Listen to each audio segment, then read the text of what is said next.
ਜਸ CM Channi ਦੇ ਨਾਲ ਬੜਾ ਦਿਖਦੀ ਹੋ ਅੱਜਕੱਲ੍ਹ। ਸਾਡੇ ਬੜੇ ਕਰੀਬੀ ਸੱਜਣਾ ਚੋਂ ਇੱਕ ਨੇ।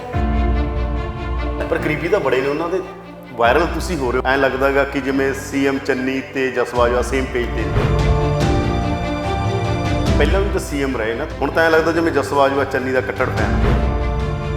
ਜਿਹੜੇ ਬੰਦੇ ਚੰਗੇ ਆ ਜੀ ਉਹਨਾਂ ਦੀ ਸ਼ਲਾਘਾ ਕਰਨੀ ਵੀ ਬਹੁਤ ਜ਼ਰੂਰੀ ਹੈ ਜੀ। ਹੁਣ ਕੈਪਟਨ ਅਮਰਿੰਦਰ ਸਿੰਘ ਵੀ ਤਾਂ ਸੀਐਮ ਸੀ, ਮੈਂ ਪੁੱਛ ਰਿਹਾ। ਮੈਂ ਕੋਸ਼ਿਸ਼ ਪਹਿਲਾਂ ਵੀ ਕੀਤੀ ਕਿ ਮੈਂ ਮੌਜੂਦਾ ਸੀਐਮ ਕੋਲ ਜਾਵਾਂ, ਕੁਝ ਦੁੱਖੜੇ ਬਿਆਨ ਕਰਾਂ ਪੰਜਾਬ ਦੇ, ਪਰ ਮੈਨੂੰ ਉੱਥੋਂ ਤੱਕ ਪਹੁੰਚਣ ਹੀ ਨਹੀਂ ਦਿੱਤਾ ਗਿਆ। ਮੈਨੂੰ ਮਤਲਬ OSD ਜਾਂ ਅਫਸਰ ਲੈਵਲ ਦੇ ਬੰਦੇ ਛੱਡੋ, ਮੈਨੂੰ ਇੱਕ ਮੇਰੀ ਆਪਦੀ ਇੱਕ ਆਇਡੈਂਟੀਟੀ ਆ, ਮੈਨੂੰ ਕੋਈ ਗਨਮੈਨ ਹੀ ਨਹੀਂ ਕੋਈ ਨੇੜੇ ਲੱਗਣ ਦਿੰਦਾ ਸੀ।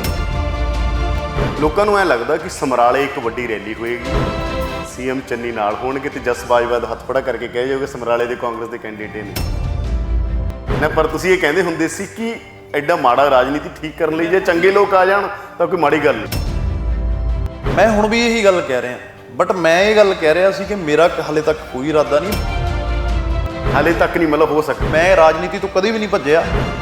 ਇਹ ਵੀ ਗੱਲ ਕਲੀਅਰ ਹੈ ਕਿ ਹੋ ਸਕਦਾ ਇਸ ਵਾਰ ਮੈਂ ਇਲੈਕਸ਼ਨ ਲੜਨਾ। ਜੇ ਕਦੇ ਚੋਣ ਲੜਨੀ ਹੋਵੇ ਤਾਂ ਕਾਂਗਰਸ, ਅਕਾਲੀ ਦਲ, ਆਪ ਚਾਹੇ ਤੋਂ ਬਾਹਰ। ਇਹ ਨਹੀਂ ਹੈਗਾ ਕਿ ਉਹਨਾਂ 'ਚ ਚੰਗੇ ਲੀਡਰ ਨਹੀਂ ਹੁੰਦੇ, ਪਾਰਟੀਆਂ ਵੀ ਨਿਰਾਪੁਰਾ ਰਿਸਪੌਂਸੀਬਲ ਨਹੀਂ ਹੈਗੀਆਂ ਪੰਜਾਬ ਦੇ ਇਹਨਾਂ ਹਾਲਾਤਾਂ ਵਾਸਤੇ।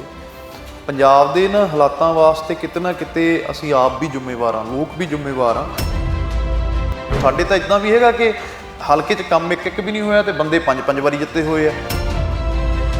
ਜੇ ਕੋਈ ਨਵਾਂ ਫਰੰਟ ਬਣੇ ਜਸ ਬਾਜਵਾ ਉਹਦਾ ਕੈਂਡੀਡੇਟ ਹੋ ਸਕਦਾ। ਡਿਪੈਂਡ ਕਰਦਾ। BSF ਵਾਲਾ ਮਸਲਾ ਜਿਹੜਾ ਇਹਦੇ 'ਚ ਕੀ ਮਤਲਬ ਤੁਸੀਂ ਕਿਹਾ ਸੀਐਮ ਕੋਲੇ ਜਾਓਗੇ, ਤੁਸੀਂ ਇਸੇ ਲਈ ਜਾਂਦੇ ਹੋ? ਇਹ ਸਿੱਧੇ ਤੌਰ ਤੇ ਸਾਡੀ ਸਰਕਾਰ ਦੇ ਮੂੰਹ ਤੇ ਚਪੇੜ ਮਾਰੀ ਹੈ ਕੇਂਦਰ ਦੀ ਸਰਕਾਰ ਨੇ ਕਿ ਭਾਈ ਤੁਹਾਡੇ ਬਸ ਦੀ ਕਹਾਣੀ ਨਹੀਂ ਹੈਗੀ, ਕਿ ਤੁਸੀਂ ਆਪਦਾ ਸੂਬਾ ਜਿਹੜਾ ਬਹੁਤ ਚੰਗੇ ਤਰੀਕੇ ਨਾਲ ਢੰਗ ਨਾਲ ਨਹੀਂ ਚਲਾ ਸਕਦੇ, ਇਹ ਸਾਨੂੰ ਤੁਸੀਂ ਦਿਓ ਇਹਦੀ ਜ਼ਿੰਮੇਵਾਰੀ, ਅਸੀਂ ਚਲਾ ਕੇ ਦਿਖਾਵਾਂਗੇ। ਵਿਆਹ ਕਿਵੇਂ ਬਦਲਦਾ ਬੰਦੇ ਨੂੰ? ਜਸ ਬਾਜਵਾ ਵਿਆਹ ਤੋਂ ਬਾਅਦ ਕਿਵੇਂ ਬਦਲੇਗਾ? ਛੜਾ ਹੀ ਠੀਕ ਸੀ ਜਾਂ ਵਿਆਹ? ਸਵਾਲ ਦਾ ਜਵਾਬ ਨਹੀਂ ਦਿੱਤਾ ਜਾ ਸਕਦਾ। ਇੱਥੇ ਵੱਡੀਆਂ ਵਿਗਿਆਨਾਂ ਫੇਲ ਨੇ। ਉਹ ਇੱਕ ਆਪਦੀ ਜ਼ਿੰਦਗੀ ਆ, ਇੱਕ ਆਪਦੀ ਜ਼ਿੰਦਗੀ ਆ, ਪਰ ਮੈਨੂੰ ਲੱਗਦਾ ਆਜ਼ਾਦੀ ਜ਼ਿਆਦਾ ਵਧੀਆ। ਆਜ਼ਾਦੀ ਭੰਗ ਹੋ ਜਾਂਦੀ ਹੈ। ਹਾਂ, ਹੋ ਵੀ ਜਾਂਦੀ ਆ, ਕਹਿ ਸਕਦੇ ਆ, ਬਟ ਇਹੀ ਜ਼ਿੰਦਗੀ ਹੈ, ਇਹੀ ਇੱਕ ਸਮਾਜ ਹੈ, ਇਹਨੂੰ ਆਪਾਂ ਕਹਿ ਦਿੰਦੇ ਆ ਕਿ ਇਹ ਸਾਡਾ ਜੀਵਨ 'ਚ ਉਤਰਾਅ ਚੜ੍ਹਾਅ ਨੇ। ਇੱਥੇ ਇਹ ਵੀ ਗੱਲ ਆ ਜਾਂਦੀ ਹੈ ਕਿ ਤੁਸੀਂ ਪਰਿਵਾਰ ਤੋਂ ਬਿਨਾਂ ਇਕੱਲੇ ਕੁਝ ਕਰ ਵੀ ਨਹੀਂ ਸਕਦੇ, ਉਹ ਵੀ ਪਾਰਟ ਜ਼ਰੂਰੀ ਹੈ। ਪ੍ਰੋ ਪੰਜਾਬ TV ਤੇ ਤੁਹਾਡਾ ਸਵਾਗਤ ਹੈ। ਮੈਂ ਹਾਂ ਯਾਦਵਿੰਦਰ ਸਿੰਘ। ਕਹਿੰਦੇ ਹੈ ਤੁਸੀਂ ਰਾਜਨੀਤੀ 'ਚ ਇੰਟਰਸਟ ਲਓ ਜਾਂ ਨਾ ਲਓ, ਰਾਜਨੀਤੀ ਤੁਹਾਡੇ 'ਚ ਇੰਟਰਸਟ ਜ਼ਰੂਰ ਲੈਂਦੀ ਹੈ। BSF ਦੇ ਮਸਲੇ ਤੋਂ ਬਾਅਦ ਪੰਜਾਬ 'ਚ ਥਾਂ ਦੇ ਉੱਤੇ ਵੱਖ-ਵੱਖ ਪਾਰਟੀਆਂ ਬਿਆਨ ਦੇ ਰਹੀਆਂ ਨੇ, ਮੋਰਚੇ ਨਾਲ ਜੁੜੇ ਆਗੂ ਵੀ ਬੋਲੇ ਨੇ। ਇਸ ਤੋਂ ਇਲਾਵਾ ਪੰਜਾਬ 'ਚ ਰਾਜਨੀਤੀ ਪੱਕੀ ਹੋਈ ਹੈ, ਕਿਹੜਾ ਕਿਹਦੇ ਨਾਲ ਜਾਏਗਾ, ਕੌਣ ਪਾਰਟੀ ਜੁਆਇਨ ਕਰੇਗਾ, ਕੌਣ ਨਹੀਂ ਕਰੇਗਾ। ਅੱਜ ਸਾਡੇ ਨਾਲ ਜਸ ਬਾਜਵਾ ਨੇ, ਜਿਹੜੇ ਸੀਐਮ ਚੰਨੀ ਨਾਲ ਬੜਾ ਦਿਖਦੇ ਨੇ। ਪੁੱਛਦੇ ਉਹਨਾਂ ਨੂੰ ਸੀਐਮ ਚੰਨੀ ਨਾਲ ਇੰਨਾ ਕਿਉਂ ਦਿਖਦੇ ਨੇ। ਜਸ, ਸੀਐਮ ਚੰਨੀ ਦੇ ਨਾਲ ਬੜਾ ਦਿਖਦੇ ਹੋ ਅੱਜਕੱਲ੍ਹ। ਮੁੱਖ ਮੰਤਰੀ ਪੰਜਾਬ ਨੇ ਜੀ, ਉਹ ਸਭ ਦੇ ਮੁੱਖ ਮੰਤਰੀ ਨੇ, ਸਾਡੇ ਵੀ ਮੁੱਖ ਮੰਤਰੀ ਨੇ। ਮੁੱਖ ਮੰਤਰੀ ਬਣਨ ਤੋਂ ਪਹਿਲਾਂ ਉਹ ਸਾਡੇ ਬੜੇ ਕਰੀਬੀ ਸੱਜਣਾ ਚੋਂ ਇੱਕ ਨੇ। ਜਦੋਂ ਮੰਤਰੀ ਸੀ, ਜਦੋਂ MLA ਸੀ ਸਾਡੀ, ਉਦੋਂ ਦੀ ਉਹਨਾਂ ਨਾਲ ਸਾਂਝ ਹੈ। ਅਤੇ ਜਦੋਂ ਦੀ ਉਹ ਤਸਵੀਰ ਜਿਹੜੀ ਵਾਇਰਲ ਹੋਈ, ਮੈਂ ਤਾਂ ਪਰਦੇ ਨਾਲ ਹੀ ਗਿਆ ਸੀ ਅਤੇ ਮੈਂ ਇਹੀ ਬੇਨਤੀ ਕਰਨ ਗਿਆ ਸੀ ਕਿ ਜਿਹੜਾ ਝੋਨੇ ਦੀ ਖਰੀਦ ਸੈਂਟਰ ਨੇ ਰੋਕਤੀ ਸੀ, ਕਿ ਉਹਦੇ 'ਤੇ ਜ਼ਰੂਰ ਕੋਈ ਨਾ ਕੋਈ ਕਾਰਵਾਈ ਕੀਤੀ ਜਾਵੇ। ਮੈਂ ਉਹਨਾਂ ਨੂੰ ਬੇਨਤੀ ਕਰਨ ਗਿਆ ਸੀ, ਜਿੱਦਾਂ ਹੁਣ ਇਸ ਮੁੱਦੇ 'ਤੇ ਵੀ ਮੈਂ ਜਾਣਾ ਕਿ ਜਿਹੜਾ ਇਹ 50 ਕਿਲੋਮੀਟਰ BSF ਨੇ ਆਪਣੇ ਅਧੀਨ ਸਾਡਾ ਸੂਬਾ ਲਿਆ, ਤੁਸੀਂ ਜ਼ਰੂਰ ਜਾ ਕੇ ਇਹਦੇ 'ਤੇ ਵੀ ਕੋਈ ਕਾਰਵਾਈ ਕਰੋ। ਜੇ ਮੇਰੀ ਇੱਕ ਪਹੁੰਚ ਹੈ, ਅਪਰੋਚ ਹੈ CM ਸਾਹਿਬ ਤੱਕ, ਤਾਂ ਮੈਂ ਉਹ ਮੁੱਦਾ ਲੈ ਕੇ ਜਾ ਸਕਦਾ। ਪਰ ਕਰੀਬੀ ਤਾਂ ਬੜੇ ਨੇ ਉਹਨਾਂ ਦੇ, ਵਾਇਰਲ ਤੁਸੀਂ ਹੋ ਰਹੇ ਹੋ ਪਿਛਲੇ ਦਿਨ, ਕਦੇ ਵਿਆਹ ਦੀ ਫੋਟੋ, ਕਦੇ ਉੱਥੋਂ ਦੀ ਫੋਟੋ। ਲਗਾਤਾਰ ਐਂ ਲੱਗਦਾ ਗਾ ਕਿ ਜਿਵੇਂ ਸੀਐਮ ਚੰਨੀ ਤੇ ਜਸ ਬਾਜਵਾ ਸੇਮ ਪੇਜ ਤੇ ਨੇ। ਨਹੀਂ, ਇੱਦਾਂ ਦਾ ਖੈਰ ਕੋਈ ਪੋਲੀਟੀਕਲ ਮਨਸ਼ਾ ਨਹੀਂ ਹੈਗੀ ਉਹਦੇ 'ਚ। ਜਿੱਦਾਂ ਮੈਂ ਪਹਿਲਾਂ ਕਿਹਾ ਕਿ ਪਰਿਵਾਰਕ ਸੰਬੰਧ ਜ਼ਰੂਰ ਹੈਗੇ ਨੇ। ਇੱਕ ਚੰਗੇ ਇਨਸਾਨ ਨੇ, ਇਮਾਨਦਾਰ ਲੀਡਰ ਨੇ, ਪੜ੍ਹੇ ਲਿਖੇ ਨੇ, ਅਤੇ ਬੜੀ ਸੰਜੀਦਗੀ ਨਾਲ ਪੰਜਾਬ ਦੇ ਲੋਕਾਂ ਨੂੰ ਪੰਜਾਬ ਦੇ ਮਸਲਿਆਂ ਨੂੰ ਉਹ ਹੱਲ ਕਰਨਾ ਚਾਹੁੰਦੇ ਨੇ ਤੇ ਵੱਡੀ ਖੁਸ਼ੀ ਪੰਜਾਬ ਦੇ ਲੋਕਾਂ ਨੂੰ ਜਦੋਂ ਦੇ ਚੰਨੀ ਸਾਹਿਬ ਸੀਐਮ ਬਣੇ ਆ ਇਹ ਹੋਈ ਆ ਕਿ ਸਾਡਾ ਸੀਐਮ ਘੱਟੋ ਘੱਟ ਸਾਡੇ 'ਚ ਤੁਰਿਆ ਤਾਂ ਫਿਰ ਰਿਹਾ ਨਾ। ਕਦੇ ਤਾਂ ਲੋਕਾਂ ਨੇ ਸੁਪਨਾ ਨਹੀਂ ਲਿਆ ਸੀ ਵੀ ਸੀਐਮ ਮੈਂ ਪੁਲੀ ਤੇ ਬਹਿ ਕੇ ਹੱਥ 'ਚ ਰੋਟੀ ਫੜ ਕੇ, ਪੰਜਾਬ ਦੇ ਲੋਕਾਂ ਨੇ ਤਾਂ ਇਦਾਂ ਦਾ ਕਲਚਰ ਫਿੱਟ ਕਰਤਾ ਸੀ। ਇਸ ਤਾਂ ਇਹ ਚੀਜ਼ਾਂ ਦੇਖੀਆਂ ਸੀ, ਮੈਨੂੰ ਤਾਂ ਖੁਦ ਬੜੀ ਹੈਰਾਨੀ ਹੋਈ ਦੇਖ ਕੇ। ਮੈਂ ਕਿਹਾ ਵੀ ਪਹਿਲਾਂ ਬਾਈ ਨੂੰ ਮਿਲਦੇ ਸੀ, ਚਲੋ ਐਮਐਲਏ ਸੀ ਬਾਈ, ਮੰਤਰੀ ਸੀ, ਬਟ ਹੁਣ ਸੀਐਮ ਨੇ। ਅਹੁਦੇ ਦੀ ਇੱਜ਼ਤ ਹੈ, ਰਿਸਪੈਕਟ ਹੈ, ਪਰ ਉਹ ਫਿਰ ਵੀ ਇੰਨੀ ਸਾਦਗੀ ਉਹਨਾਂ ਦੇ ਵਿੱਚ, ਫਿਰ ਵੀ ਇੰਨੀ ਨਿਮਰਤਾ ਕਿ ਆਮ ਬੰਦੇ ਤੱਕ ਉਹ ਆਪ ਜਾ ਕੇ ਪਹੁੰਚ ਕਰਦੇ ਆ ਕਿ ਦੱਸੋ ਤੁਹਾਡੇ ਮਸਲੇ ਕੀ ਨੇ। ਪਰ ਗੱਲ ਇਹ ਹੈ ਕਿ ਅੱਜ ਦੀ ਜਿਹੜੀ ਪੰਜਾਬ ਦੀ ਸਿਚੁਏਸ਼ਨ ਹੈ, ਮਸਲੇ ਇੰਨੇ ਜ਼ਿਆਦਾ ਨੇ, ਮੈਨੂੰ ਲੱਗਦਾ ਟਾਈਮ ਹੈ ਜਿਹੜਾ ਬਹੁਤ ਘੱਟ ਹੈ ਜਾਂ ਬੰਦੇ ਬਹੁਤ ਘੱਟ ਨੇ, ਟੀਮਾਂ ਲਾਉਣੀਆਂ ਪੈਣੀਆਂ ਨੇ ਮਸਲਿਆਂ ਤੇ। ਬਟ ਫਿਰ ਵੀ ਇੱਕ ਬੰਦਾ ਜਿੰਨਾ ਕਰ ਸਕਦਾ ਉਹਨਾਂ ਉਹ ਕਰ ਰਿਹਾ। ਪਹਿਲਾਂ ਵੀ ਤਾਂ ਸੀਐਮ ਰਹੇ ਨਾ ਤੁਸੀਂ, ਤੇ ਮੋਰਚੇ ਵਾਲੇ ਸਾਰੇ ਸੀਐਮਾਂ ਦੀ, ਲੀਡਰਾਂ ਦੀ ਤਕਰੀਬਨ ਆਲੋਚਨਾ ਕਰਦੇ ਸੀ ਜਾਂ ਘੱਟੋ ਘੱਟ ਸੈਲੀਬ੍ਰੇਟ ਨਹੀਂ ਕਰਦੇ ਸੀ। ਹੁਣ ਤਾਂ ਐਂ ਲੱਗਦਾ ਜਿਵੇਂ ਜਸ ਬਾਜਵਾ ਚੰਨੀ ਦਾ ਕੱਟੜ ਫੈਨ ਆ। ਨਹੀਂ, ਜਿਵੇਂ ਬੋਲ ਰਹੇ ਹੋ ਤੁਸੀਂ, ਮੈਂ ਤੁਹਾਨੂੰ ਇਹ ਗੱਲ ਕਹਿੰਦਾ ਵੀ ਜਿਹੜੇ ਬੰਦੇ ਚੰਗੇ ਆ ਜੀ ਉਹਨਾਂ ਨੂੰ ਉਹਨਾਂ ਦੀ ਸ਼ਲਾਘਾ ਕਰਨੀ ਵੀ ਬਹੁਤ ਜ਼ਰੂਰੀ ਹੈ। ਸੀਐਮ ਚੰਨੀ ਦੀ ਸਾਹਿਬ ਦੀ ਗੱਲ ਕਰ ਲੈਂਦੇ ਹਾਂ, ਬਾਈ ਭਗਵੰਤ ਮਾਨ ਦੀ ਗੱਲ ਕਰ ਲੈਂਦੇ ਹਾਂ। ਜੇ ਉਹ ਕੱਲ੍ਹ ਨੂੰ ਭਗਵੰਤ ਮਾਨ ਪੰਜਾਬ ਦੇ ਮੁੱਖ ਮੰਤਰੀ ਬਣਦੇ ਆ ਤਾਂ ਸਾਡੀ ਉਹਨਾਂ ਨਾਲ ਵੀ ਬਹੁਤ ਨੇੜਤਾ ਹੈ। ਤੇ ਮੈਂ ਕਹਿੰਦਾ ਉਹਨਾਂ ਦੇ ਨਾਲ ਵੀ ਮੈਂ ਇਦਾਂ ਹੀ ਜਾ ਕੇ ਕੋਈ ਵੀ ਮੁੱਦਾ ਹੋਊਗਾ ਉਹਨਾਂ ਨੂੰ ਦੱਸੂਗਾ ਕਿ ਬਾਈ ਆਪਾਂ ਨੂੰ ਇਦਾਂ ਤੋਂ ਐਂ ਕਰਨਾ ਚਾਹੀਦਾ। ਮੈਨੂੰ ਲੱਗਦਾ ਇਹੀ ਸੱਤਾ ਧਿਰ ਜਿਹੜੀ ਰਾਜ ਕਰਦੀ ਹੈ ਪੰਜਾਬ 'ਚ, ਰੂਲਿੰਗ ਪਾਰਟੀ ਹੈ, ਉਹਦਾ ਜਿਹੜਾ ਮੁਖੀ ਹੈ ਉਹਨੂੰ ਇੱਕ ਕਮਾਂਡ ਕਰਨਾ ਚਾਹੀਦਾ ਕਿ ਕੋਈ ਵੀ ਬੰਦਾ ਮੇਰੇ ਕੋਲ ਕੋਈ ਵੀ ਮਸਲਾ ਲੈ ਕੇ ਆ ਸਕਦਾ। ਇਦਾਂ ਦੀ ਗੱਲ ਨਹੀਂ ਹੈਗੀ। ਹੁਣ ਕੈਪਟਨ ਅਮਰਿੰਦਰ ਸਿੰਘ ਵੀ ਤਾਂ ਸੀਐਮ ਸੀ, ਮੈਂ ਪੁੱਛ ਰਿਹਾ। ਉਹ ਫਿਰ ਮੈਂ ਉਹਦੇ ਬਾਰੇ ਹੁਣ ਤੁਹਾਨੂੰ ਕੀ ਕਹਿ ਸਕਦਾ ਨਾ ਜੀ। ਠੀਕ ਹੈ, ਹਰ ਇੱਕ ਬੰਦੇ ਦਾ ਆਪਦਾ ਤਰੀਕਾ ਹੈ। ਮੈਂ ਤੁਹਾਨੂੰ ਪਹਿਲਾਂ ਕਹਿ ਕੇ ਹਟਿਆ ਕਿ ਪੰਜਾਬ ਦੇ ਲੋਕਾਂ ਨੇ ਜਿਹੋ ਜਿਹਾ ਪਹਿਲਾ ਕਲਚਰ ਦੇਖਿਆ ਉਹਨਾਂ ਨੂੰ ਇਦਾਂ ਲੱਗਣੋਂ ਹੀ ਹਟ ਗਿਆ ਸੀ ਕਿ ਯਾਰ ਚਲੋ, ਮੈਨੂੰ ਲੱਗਦਾ ਪੰਜਾਬ ਦੇ ਲੋਕਾਂ 'ਚ ਐਡੀ ਬਹੁਤ ਖੁਸ਼ੀ ਦੀ ਗੱਲ ਹੈ, ਕੰਮ ਕੋਈ ਹੋਵੇ ਨਾ ਹੋਵੇ, ਸੀਐਮ ਸੜਕਾਂ 'ਤੇ ਤਾਂ ਘੁੰਮ ਰਿਹਾ ਨਾ 11 ਵਜੇ 12 ਵਜੇ ਤੱਕ, ਜਾਂ ਲੋਕਾਂ ਦੇ ਵਿਆਹਾਂ 'ਤੇ ਜਾਂ ਲੋਕਾਂ ਦੇ ਆਮ ਜਿੱਥੇ ਧਰਨਾ ਲੱਗਿਆ ਹੋਇਆ ਆਪ ਜਾ ਕੇ ਚਲਾ ਜਾਂਦਾ। ਪਹਿਲਾਂ ਤਾਂ ਇਦਾਂ ਹੁੰਦਾ ਸੀ ਕਿ ਨਿਕਲਣਾ ਇੱਧਰਲੇ ਪਾਸਿਓਂ ਆ ਤੇ 15 ਕਿਲੋਮੀਟਰ ਇੱਧਰੋਂ ਸੀਲ ਕਰ ਦਿਓ ਤੇ 18 ਕਿਲੋਮੀਟਰ ਇੱਧਰੋਂ ਸੀਲ ਕਰ ਦਿਓ। ਇਹ ਕਲਚਰ ਸਾਡੇ ਦਿਮਾਗ 'ਚ ਐਡਾ ਘਰ ਕਰ ਗਿਆ, ਹੁਣ ਉਹ ਸਾਨੂੰ ਹਜਮ ਨਹੀਂ ਆ ਰਿਹਾ ਜੀ।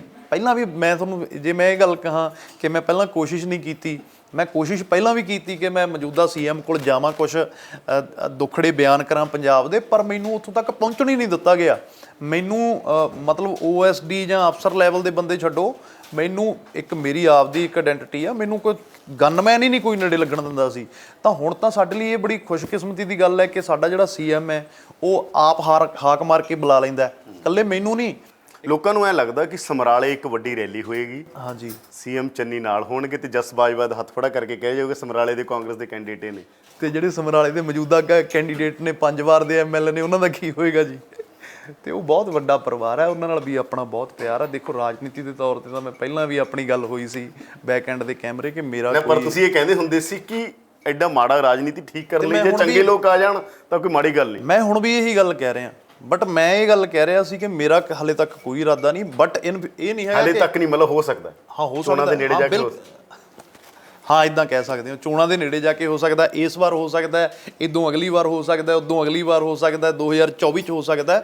ਮੈਂ ਇਸ ਗੱਲ ਤੋਂ ਕਦੇ ਵੀ ਨਹੀਂ ਮੁੱਕ ਰਿਹਾ ਕਿ ਪਰ ਇਹਨਾਂ ਪਾਰਟੀਆਂ ਨੂੰ ਤਾਂ ਤੁਸੀਂ ਆਲੋਚਨਾ ਕਰਦੇ ਰਹੇ ਹੋ ਕਿ ਕਾਂਗਰਸ ਪਾਰਟੀ ਨੇ ਬੇੜਾ ਗਰਕ ਕੀਤਾ, ਅਕਾਲੀ ਦਲ ਆਲੋਚਨਾ ਹੁੰਦੀ ਰਹੀ ਹੈ ਤੁਹਾਡੀ, ਆਪ ਨੂੰ ਵੀ, ਸਭ ਨੂੰ, ਤੁਸੀਂ ਪਾਰਟੀਆਂ ਨੂੰ ਘੱਟੋ ਘੱਟ ਤੁਸੀਂ ਬਹੁਤ ਉਹਦੇ ਨਾਲ ਸਵੱਲੀ ਨਜ਼ਰ ਨਾਲ ਨਹੀਂ ਦੇਖਦੇ ਰਹੇ, ਮੋਰਚੇ ਨਾਲ ਜੁੜੇ ਹੋਏ ਲੋਕ। ਮੈਂ ਇਹ ਬਿਲਕੁਲ ਸੱਚ ਗੱਲ ਹੈ।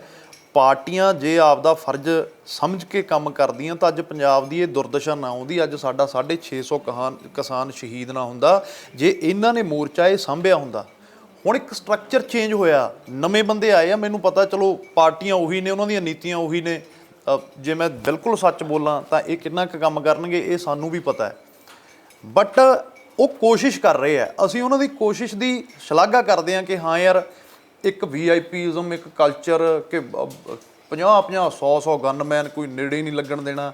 ਇੱਕ ਬੰਦਾ ਈਜ਼ੀ ਅਪਰੋਚੇਬਲ ਹੈ ਕਿ ਤੁਸੀਂ ਜਾ ਕੇ ਉਹਦੇ ਤੋਂ ਕੁਝ ਵੀ ਕਰਵਾ ਸਕਦੇ ਹੋ, ਤੁਸੀਂ ਜਾ ਕੇ ਉਹਨੂੰ ਕੁਝ ਵੀ ਚੰਗਾ ਮਾੜਾ ਦੱਸ ਸਕਦੇ ਹੋ। ਤੇ ਅਸੀਂ ਜੇ ਇਹ ਜਿੰਨੇ ਵਾਅਦੇ ਇਹਨਾਂ ਨੇ ਕੀਤੇ ਆ, ਜੇ ਇਹ ਨਹੀਂ ਪੂਰੇ ਕਰਨਗੇ, ਚਾਹੇ ਕਾਂਗਰਸ ਦੀ ਮੈਨੂੰ ਇਹ ਕਹਿ ਦਿੱਤਾ ਜਾਂਦਾ ਕਿ ਰੈਲੀ 'ਚ ਬਾਂਹ ਫੜ ਕੇ ਖੜਾ ਕਰ ਦੇਣਗੇ, ਤਾਂ ਸਭ ਤੋਂ ਪਹਿਲਾ ਬੰਦਾ ਮੈਂ ਹੀ ਹੋਊਂਗਾ ਜਿਹੜਾ ਇਹ ਮੋਰਚਾ ਖੋਲੂੰਗਾ ਕਿ ਭਾਈ ਤੁਸੀਂ ਵੀ ਇਹ ਕਹਿੰਦੇ ਸੀ ਕਿ 3 ਮਹੀਨੇ 'ਚ ਬੰਦੇ ਤੁਹਾਡੇ ਸਾਰੇ, ਅਫਸਰ ਤੁਹਾਡੇ ਸਾਰੇ, ਪ੍ਰਧਾਨ ਤੁਹਾਡੇ, ਮੁੱਖ ਮੰਤਰੀ ਤੁਹਾਡੇ, ਕੰਮ ਹੁਣ ਵੀ ਪੰਜਾਬ ਦਾ ਕੋਈ ਨਾ ਹੋਇਆ, ਫਿਰ ਤੁਹਾਡਾ ਕੀ ਫਾਇਦਾ? ਫਿਰ ਤਾਂ ਤੁਸੀਂ ਉਹਨਾਂ ਨਾਲੋਂ ਵੀ ਮੈਂ ਕਹਿੰਦਾ ਵੀ ਇੱਕ ਕਦਮ ਮਾੜੇ ਹੀ ਹੋ ਜੇ ਤੁਸੀਂ ਵੀ ਕੁਛ ਨਾ ਕੀਤਾ।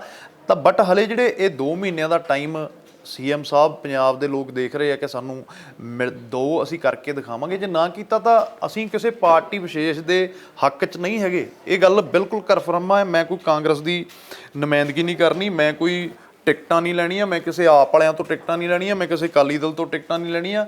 ਹਾਂ, ਇਹ ਜ਼ਰੂਰ ਹੈ ਕਿ ਹਰ ਇੱਕ ਪਾਰਟੀਆਂ 'ਚ ਕੁਝ ਬੰਦੇ ਇੱਦਾਂ ਦੇ ਹੈਗੇ ਆ ਜਿਹੜੇ ਪੰਜਾਬ ਪ੍ਰਤੀ ਦਰਦ ਰੱਖਦੇ ਆ, ਜਿਹੜੇ ਜਦੋਂ ਜੇ ਕਦੇ ਚੋਣ ਲੜਨੀ ਹੋਵੇ ਹਾਂਜੀ ਤਾਂ ਕਾਂਗਰਸ, ਅਕਾਲੀ ਦਲ, ਆਪ ਚਾਹੇ ਤੋਂ ਬਾਹਰ, ਜਿਹੜੀ ਪੰਜਾਬ ਦੀ ਹਿੱਤਾਂ ਦੀ ਗੱਲ ਕਰੂਗੀ, ਜਿਹੜੀ ਪਾਰਟੀ ਪੰਜਾਬ ਦੇ ਲੋਕਾਂ ਦੀ ਗੱਲ ਕਰੂਗੀ, ਪੰਜਾਬ ਦੇ ਵੱਧ ਅਧਿਕਾਰਾਂ ਦੀ ਗੱਲ ਕਰੂਗੀ, ਇਹ ਗੱਲ ਨਹੀਂ ਕਰੂਗੀ ਕਿ ਬਿਜਲੀ ਫ੍ਰੀ ਦੇ ਦਿਆਂਗੇ ਜੀ, ਆਹ ਫ੍ਰੀ ਕਰ ਦਿਆਂਗੇ, ਵਾਹ ਫ੍ਰੀ ਕਰ ਦਿਆਂਗੇ, ਉਹਦੇ ਨਾਲ ਨਹੀਂ ਗੱਲ ਕੰਡੀਸ਼ਨਾਂ ਤੇ ਹੋਊਗੀ। ਮੈਂ ਤਾਂ ਖੁਦ ਚਾਹੁੰਦਾ ਕਿ ਬਦਲਾਅ ਆਉਣਾ ਚਾਹੀਦਾ ਰਾਜਨੀਤੀ ਦੇ ਵਿੱਚ।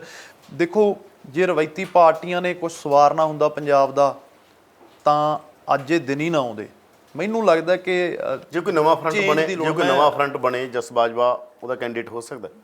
ਡਿਪੈਂਡ ਕਰਦਾ ਕਿ ਉਹ ਲੋਕ ਕੌਣ ਨੇ, ਕਿੱਦਾਂ ਦੇ ਨੇ, ਕਿਹੜੀ ਗੱਲ ਕਰਦੇ ਆ, ਪੰਜਾਬ ਦੇ ਹਿੱਤਾਂ ਦੀ ਗੱਲ ਕਰਦੇ ਆ ਕਿ ਉਹਨਾਂ ਦੀ ਮਨਸ਼ਾ ਕੀ ਹੈ। ਜੇ ਚੜ੍ਹਦੀ ਕਲਾ ਦੀ ਗੱਲ ਕਰਨਗੇ, ਜੇ ਸਾਨੂੰ ਲੱਗੂਗਾ ਕਿ ਸਾਡਾ ਪ੍ਰਵਾਸ ਰੁਕ ਜਾਊਗਾ, ਸਾਡੀਆਂ ਖੁਦਕੁਸ਼ੀਆਂ ਰੁਕ ਜਾਣਗੀਆਂ, এনवायरमेंट ਦੀ ਗੱਲ ਹੋਊਗੀ, ਪਾਣੀ ਦਿਨੋਂ ਦਿਨ ਕਿੰਨੇ ਸੂਬਿਆਂ 'ਚ ਕੈਂਸਰ, ਮਾਨਸਾ, ਬਠਿੰਡਾ ਆ ਚੁੱਕੇ ਆ, ਰੈੱਡ ਅਲਰਟ ਹੋ ਚੁੱਕੇ ਆ ਪਾਣੀ ਨੂੰ ਲੈ ਕੇ, ਫਸਲਾਂ ਤਬਾਹ ਹੋ ਗਈਆਂ। ਜੇ ਇਹਨਾਂ ਮੁੱਦਿਆਂ ਦੀ ਗੱਲ ਹੋਊਗੀ, EMPLOYMENT ਦੀ ਗੱਲ ਹੋਊਗੀ, ਨਾ ਕਿ ਇਹ ਹੋਊਗਾ ਕਿ ਫਲਾਣੇ ਜੀ ਫਲਾਣਾ ਫ੍ਰੀ, ਧਮਕਾਣਾ ਫ੍ਰੀ, ਤਾਂ ਜ਼ਰੂਰ ਉਹਨਾਂ ਤਿੰਨ ਪਾਰਟੀਆਂ ਤੁਸੀਂ ਕਹਿੰਦੇ ਹੋ ਰਵਾਇਤੀ ਪਾਰਟੀਆਂ। ਮੈਂ ਪੁੱਛ ਰਿਹਾ ਕਾਂਗਰਸ, ਅਕਾਲੀ ਦਲ, ਆਪ ਨਹੀਂ ਹੋ, ਜਸ ਬਾਜਵਾ ਦੀ ਚੋਣ ਕਦੇ ਹੋ ਸਕਦੀ ਹੈ ਤਿੰਨੋਂ ਪਾਰਟੀਆਂ 'ਚੋਂ ਕੋਈ? ਬਾਈ ਜੀ, ਉਹ ਮੌਕੇ ਦੀ ਗੱਲ ਹੋਊਗੀ ਕਿ ਉਹ ਕੀ ਸਿਨੈਰੀਓ ਬਣਦਾ ਹੈ, ਕੀ ਉਹ ਗੱਲਾਂ ਕਰਨਗੇ ਲੀਡਰ। ਤਾਂ ਇਹ ਤਾਂ ਹੈ ਨਹੀਂ। ਦੇਖੋ, ਲਗਾਤਾਰ ਪੰਜਾਬ 'ਚ ਖੇਤਰੀ ਪਾਰਟੀਆਂ ਦਾ ਵੀ ਰਾਜ ਰਿਹਾ, ਕਾਂਗਰਸ ਦਾ ਵੀ ਰਿਹਾ, ਬੀਜੇਪੀ ਨਾਲ ਅਲਾਈਅੰਸ 'ਚ ਵੀ ਰਿਹਾ, ਬੜੀਆਂ ਚੀਜ਼ਾਂ ਨੇ ਨਿਘਾਰ ਵੱਲ ਨੂੰ ਗਈਆਂ ਨੇ। ਤਾਂ ਬਦਲਾਅ ਦੀ ਇਹ ਨਹੀਂ ਹੈਗਾ ਕਿ ਉਹਨਾਂ 'ਚ ਚੰਗੇ ਲੀਡਰ ਨਹੀਂ ਹੁੰਦੇ, ਉਹ ਇੱਕ ਟਾਈਮ 'ਤੇ ਆ ਕੇ ਸਾਇਲੈਂਟ ਹੋ ਜਾਂਦੇ ਆ ਜਾਂ ਆਪਦਾ ਨਿਕਲ ਜਾਂਦੇ ਆ ਜਾਂ ਕੋਈ ਹੋਰ ਫਰੰਟ ਖੋਲ੍ਹ ਲੈਂਦੇ ਆ। ਪਰ ਬਗਾਵਤ ਹਮੇਸ਼ਾ ਪਾਰਟੀਆਂ ਦੇ ਆਪ ਦੇ ਵਿੱਚ ਵੀ ਰਹੀ ਹੈ।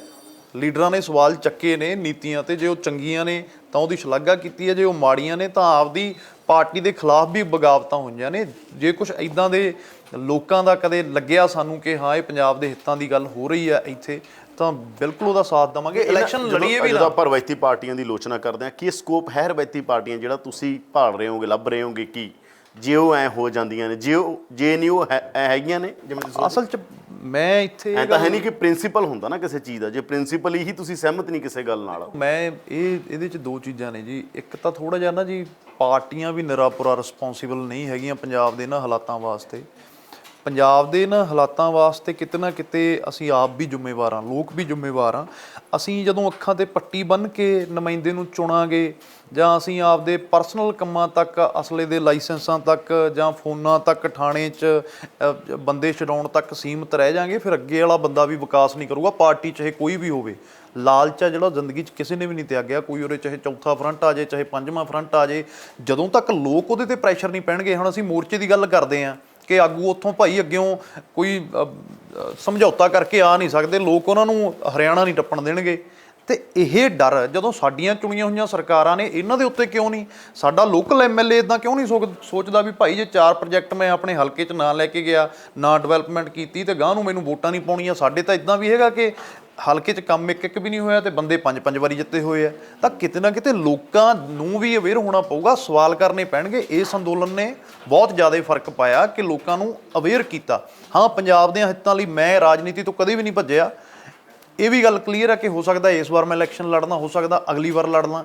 ਮੈਂ ਚਾਹੁੰਦਾ ਹੈ ਕਿ ਪੰਜਾਬ 'ਚ ਜਿਹੜੇ ਲੋਕ ਪੰਜਾਬ ਦੀ ਅਗਵਾਈ ਕਰ ਰਹੇ ਆ, ਖਾਸ ਕਰਕੇ ਨੌਜਵਾਨ ਵਰਗ ਹੈ, ਲੱਖਾ ਸਿਧਾਣਾ ਮੈਂ ਵਾਰ-ਵਾਰ ਜ਼ਿਕਰ ਕਰਦਾ ਹੁੰਦਾ, ਉਹਨਾਂ 'ਚੋਂ ਬਹੁਤ ਮੂਹਰੇ ਆ ਕੇ ਪੰਜਾਬ ਦੇ ਮੁੱਦੇ ਚੱਕਦਾ। ਹੋਰ ਸਾਡੇ ਬਹੁਤ ਵੀਰ ਨੇ ਜਿਹੜੇ ਬੁੱਧੀਜੀਵੀ ਨੇ, ਸਮਾਜ ਸੇਵੀ ਨੇ, ਭਾਈ ਰਣਧੀਰ ਨੇ, ਉਹ ਬੈਕਐਂਡ ਤੋਂ ਕੰਮ ਕਰਦੇ ਆ। ਬਟ ਮੈਨੂੰ ਚਾਹੀਦਾ ਇਹ ਜਿਹੇ ਲੋਕਾਂ ਨੂੰ ਮੂਹਰੇ ਆਉਣਾ ਚਾਹੀਦਾ ਹੈ। ਇਹ ਪੰਜਾਬ ਦੇ ਜਿਹੜੇ ਨੀਤੀ ਘਾੜ ਲੋਕ ਹੋਣੇ ਚਾਹੀਦੇ ਨੇ ਕਿ ਕਰਜ਼ਾ ਕਿਵੇਂ ਘੱਟ ਹੋਊਗਾ, ਅਸੀਂ ਇੱਕ ਸੁਖਦ ਜੀਵਨ ਕਿਵੇਂ ਜੀਵਾਂਗੇ, ਇਹ ਲੋਕ ਉਹਨਾਂ 'ਚ ਹੋਣੇ ਚਾਹੀਦੇ ਆ। ਡਾਕਟਰ ਪਿਆਰੇ ਲਾਲ ਗਰਗ ਹੈ, ਇਹ 5-7 ਬੰਦੇ ਕਿਸੇ ਵੀ ਸਰਕਾਰ ਨਾਲ ਚੱਲਣੇ ਚਾਹੀਦੇ ਆ। ਸਰਕਾਰਾਂ ਨੂੰ ਇਹਨਾਂ ਤੋਂ ਸਲਾਹਾਂ ਲੈਣੀਆਂ ਚਾਹੀਦੀਆਂ ਨੇ।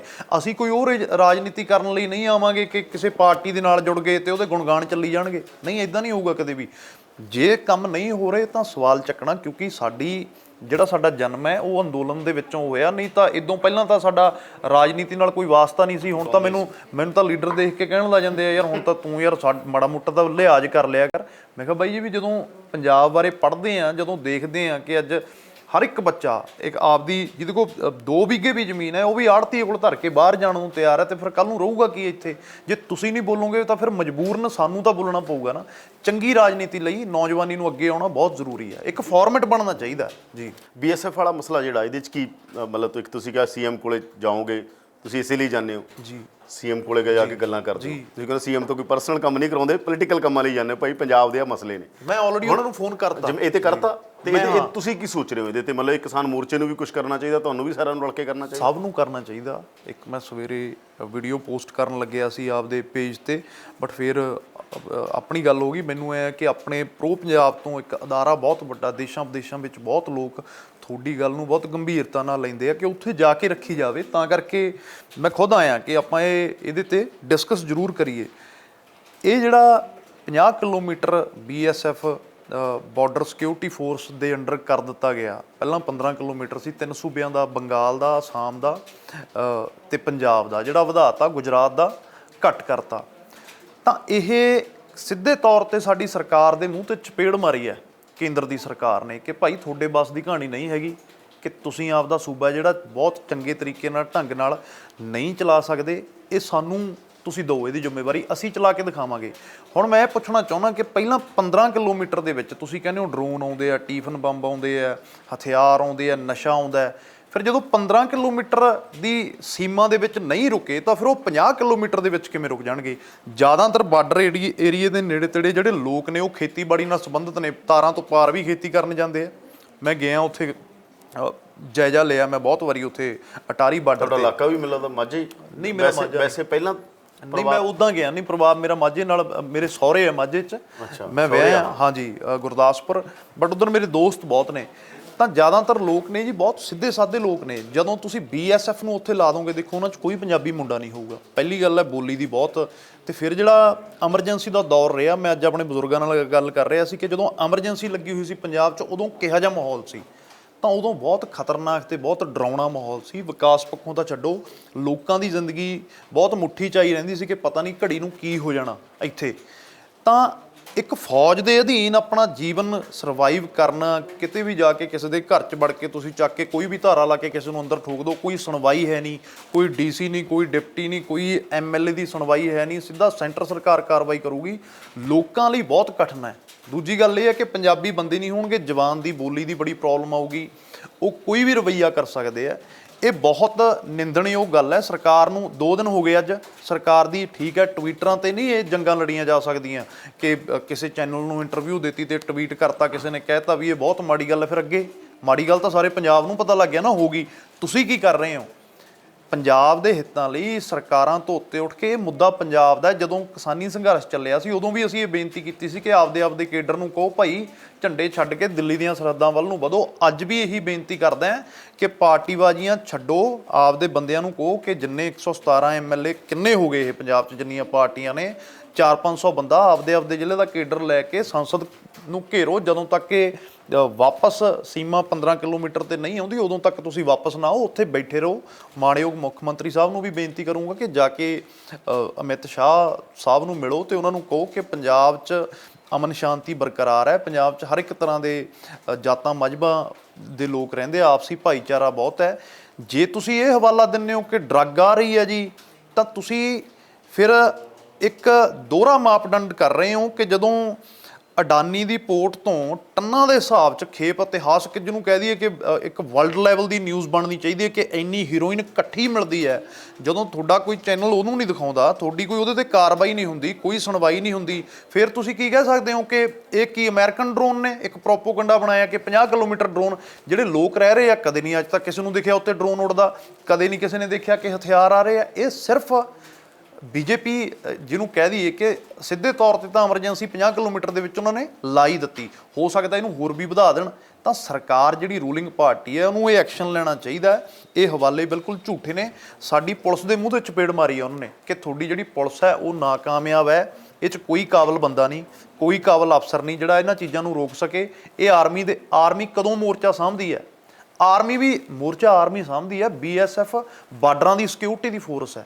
50 ਕਿਲੋਮੀਟਰ ਕਦੇ ਵੀ ਕੋਈ ਬਾਰਡਰ ਨਹੀਂ ਹੋਊਗਾ, ਬਾਰਡਰ 10 ਕਿਲੋਮੀਟਰ ਹੋਊਗਾ, 20 ਕਿਲੋਮੀਟਰ ਹੋਊਗਾ, ਹੱਦ 15 ਕਿਲੋਮੀਟਰ ਹੋਊਗਾ।